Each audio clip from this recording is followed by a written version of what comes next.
Government نے دعوے تو کافی کیے ہیں، بجٹ بھی کہ جی ہم نے یہ رکھا ہے یہ رکھا ہے، اور جیسے میل پروگرام ہے، لیپ ٹاپ پروگرام ہے، اسکولوں کو پرائیویٹ سطح پہ دینے کا ہے، لیکن جو اسکولوں میں ان کے انفراسٹرکچر میں مسنگ فیسلٹیز میں وہاں پہ ٹیچرز نہیں ہیں، ان میں وہ انویسٹ نہیں کر رہے.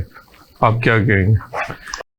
السلام علیکم. سبحانی صاحب، گزارش یہ ہے کہ کوئی بھی جو پالیسی ہوتی ہے اس حوالے سے ہم یہ کہہ سکتے ہیں کہ کسی بھی میدان میں جو پالیسی بنتی ہے وہ نہ تو ایک دن میں بن سکتی ہے اور نہ ہی بہت تیزی سے، یعنی کہ معاملات جو ہیں وہ تیزی سے کہیں خراب ہوتے ہیں اور نہ ہی تیزی سے سدھر سکتے ہیں.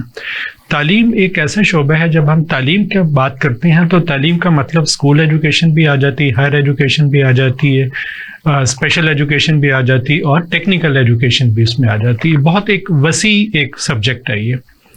تو اگر ہم ایک ایک کر کے دیکھیں کہ ان چاروں حوالوں سے تعلیم کے ان چاروں میدانوں میں کیا کیا ہوا 2024 میں، تو اس کی روشنی میں پھر ہم دیکھ سکتے ہیں کہ 2025 میں کیسا ہونا چاہیے، کیا کیا ہونا چاہیے اور کیا کیا نہیں ہونا چاہیے جو 24 میں ہوا.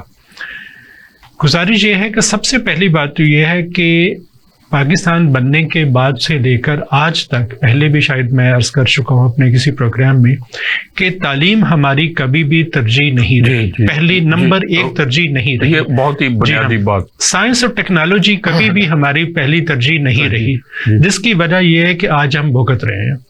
دیکھیے، کچھ چیزیں ہوتی ہیں کہ صرف ایک چیز کو ٹچ کر کے آپ ترقی کے منازل کو طے نہیں کر سکتے. جب ہم قوم کی بات کرتے ہیں نا، تو ہم جہتی ایک پروگرام آپ کو بنانا پڑتا ہے، مختلف جہتوں پر، مختلف محاذوں پر آپ کو لڑنا پڑتا ہے، اور تمام سٹیک ہولڈرز کو بلا کر بہت سارے کام ایک ہی وقت میں شروع کیے جاتے ہیں تاکہ اپنے جو منازل ہیں، وہ اپنے اہداف جو ہیں وہ آپ حاصل کر سکیں. اب ہم صرف تعلیم کی بات کرتے ہیں تو میں آپ کو لکھ کر دیتا ہوں، جتنا مرضی آپ بجٹ کر لیں، جو مرضی کر لیں، جب تک آپ اپنے پاپولیشن کو کنٹرول نہیں کریں گے اس وقت تک کچھ بھی آپ کرتے رہیں گے وہ خاطر خواہ اس کے نتائج نہیں نکلیں گے. ایک میں مثال سے واضح کرتا ہوں، بڑی ٹیکنیکل مثال ہے. 1971 میں پاکستان اور بنگلہ دیش جب ایک ہی ملک ہوتے تھے تو اس وقت یہاں پاکستان، جو مغربی پاکستان تھا، وہاں کی آبادی جو تھی وہاں سے مغربی مشرقی پاکستان سے 70 لاکھ زیادہ تھی، 70 لاکھ زیادہ تھی. لیکن آج کیا ہے کہ اس خطے کی 8 کروڑ آبادی بنگلہ دیش سے زیادہ ہے. 25 کروڑ. جی ہاں، یعنی کہ 8 کروڑ ہم ان سے زیادہ ہو چکے ہیں. تو ایسا کیا ہو گیا؟